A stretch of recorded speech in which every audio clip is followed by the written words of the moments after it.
Keith Brown, and this is a Public Policy Podcast.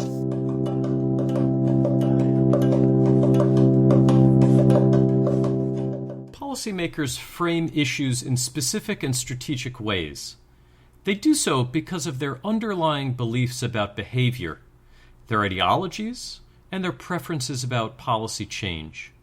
Frames create logical narratives of cause and effect, explain to the public complex issues in simple terms, all in an effort to mobilize support behind certain policy objectives and not others. Once a frame is established, it can cement a policy monopoly, strengthen the status quo policy, and reduce the chance of policy change in the future. In the area of criminal justice policy, frames about criminality, the causes of crime, and the potential solutions are hotly debated. Everyone wants to live in a crime-free world, but policy actors disagree on how to make that happen. President Reagan was a leader in framing crime and criminality in harsh terms, creating the impression of a national emergency related to drugs and inner-city crime. This framing built on an impression of the problem of crime that naturally led to the war on drugs and the Rockefeller drug laws. Listen to Ronald Reagan with his wife Nancy frame the issue in the 1980s. Drugs are menacing our society. They're threatening our values and undercutting our institutions. They're killing our children. From the beginning of our administration, we've taken strong steps to do something about this horror. Tonight, I can report to you that we've made much progress. 37 federal agencies are working together in a vigorous national effort. And by next year, our spending for drug law enforcement will have more than tripled from its 1981 levels. We have increased seizures of illegal drugs. Shortages of marijuana are now being reported. Last year alone, over 10,000 drug criminals were convicted, and nearly $250 million of their assets were seized by the DEA, the Drug Enforcement Administration. Reagan's framing of the issue, as you can hear, related to an apocalyptic view of drugs and crime, an alarmist view that the nation was under threat, dire threat.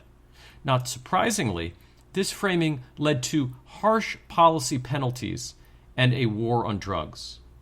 This framing, of course, has not been without question. The war on drugs, to its critics, was bad policy based on bad policy framing. Listen here to one critique of the war on drugs. What has the war on drugs done to the world? Look at the murder and mayhem in Mexico, Central America, so many other parts of the planet. A global black market estimated at $300 billion a year. Prisons packed in the United States and elsewhere. Police and military drawn into an unwinnable war that violates basic rights, and ordinary citizens just hope they don't get caught in the crossfire. Frames are controversial, and when evidence amounts, may be overturned by another frame, or at least refocused to use other images or causal stories. 10 years later, a new president had the chance to reframe the issue of crime. Listen to President Bill Clinton at his 1994 State of the Union address to Congress. The president reframes crime and crime policy in a variety of ways. In this clip, he creates a new narrative that links crime to the breakdown of civil society. My fellow Americans, the problem of violence is an American problem. It has no partisan or philosophical element. Therefore, I urge you to find ways as quickly as possible to set aside partisan differences and pass a strong, smart, tough crime bill.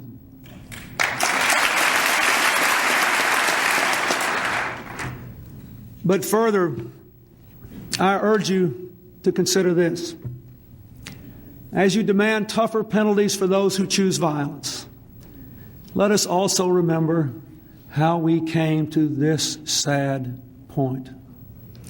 In our toughest neighborhoods, on our meanest streets, in our poorest rural areas, we have seen a stunning and simultaneous breakdown of community, family, and work, the heart and soul of civilized society.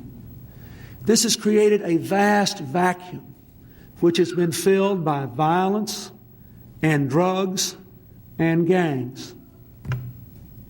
So I ask you to remember that even as we say no to crime, we must give people, especially our young people, something to say yes to. Bill Clinton's framing of crime differed in some ways from President Reagan's.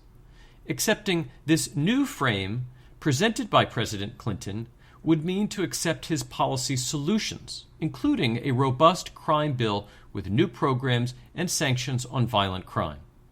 Congress later passed that bill, enacting many of the policy ideas developed by the Clinton White House and implicitly accepting the policy frame he was promoting. To be sure, this was not the only frame to understand crime. In fact, some argued that it was this view of crime that continued to contribute to growing levels of incarceration. While it may not be the case that the Clinton administration caused incarceration rates to go up, those in prison continued to rise during the 1990s. This continued framing of crime that linked drugs, gangs, and a breakdown in society was dominant during the time period, contribute to a series of other crime policies, including increasing the number of police officers, mandatory minimum sentences for minor drug violations, and a booming industry of prisons. But policy framing isn't always directed from elected officials to the public. The public itself may also develop a specific issue frame from other influences. In the case of crime policy, Peter Enns argues in his book Incarceration Nation that during the 1960s and 70s, the public developed a punitive view of crime that emphasized harsh sanctions. Listen to Enns describe his research. Sure. It turns out that it's the public is driving the bus here. And of course, politics and criminal justice is a complicated process. And so factors do reinforce each other, and you could envision the public moving more punitive and then a politician making a speech in response to that and other members of the public hearing that speech. So you can envision this back and forth always happening. But analysis after analysis, regardless of the time period I focused on, showed that public opinion tended to shift first, and then the political reaction, the response by political leaders in the criminal justice system followed. So if the overwhelming momentum was coming from public opinion. As Enns suggests, the public developed this new punitive view of crime prior to policy actors making policy.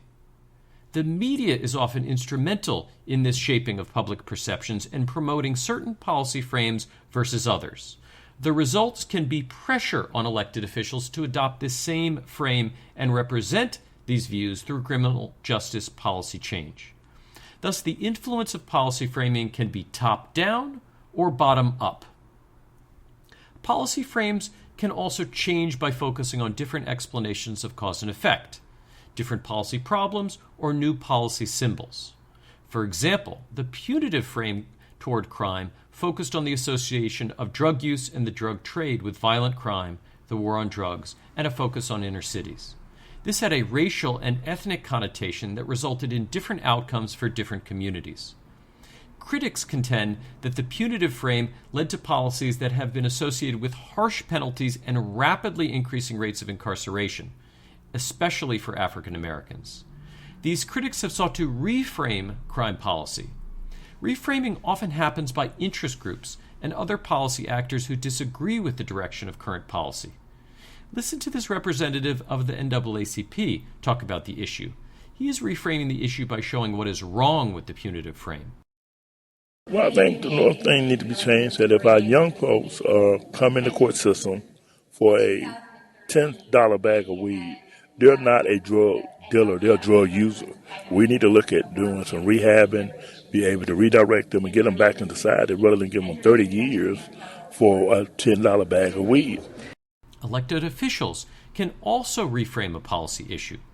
President Barack Obama talks here about crime policy and reframes the issue in a way that is consistent with the NAACP. Over the last few decades, We've also locked up more and more nonviolent drug offenders than ever before for longer than ever before.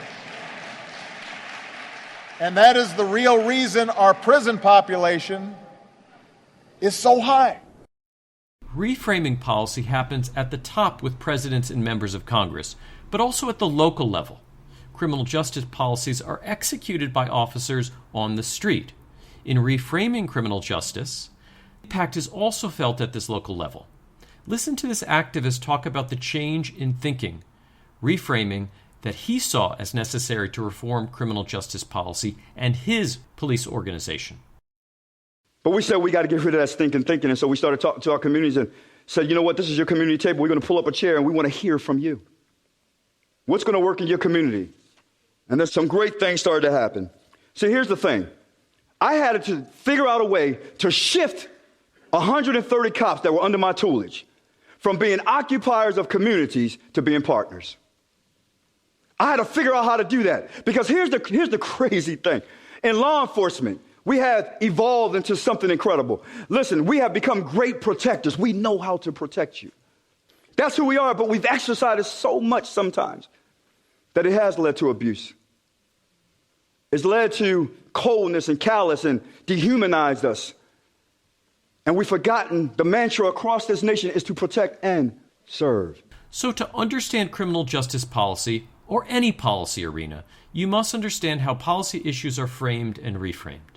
First, paying attention to the narrative stories that policy actors tell, the symbols they use, and the causal arguments they make, we can better understand the policy decisions that are later made. Frames draw public attention to certain aspects of a problem and can mobilize support for certain policy alternatives versus others.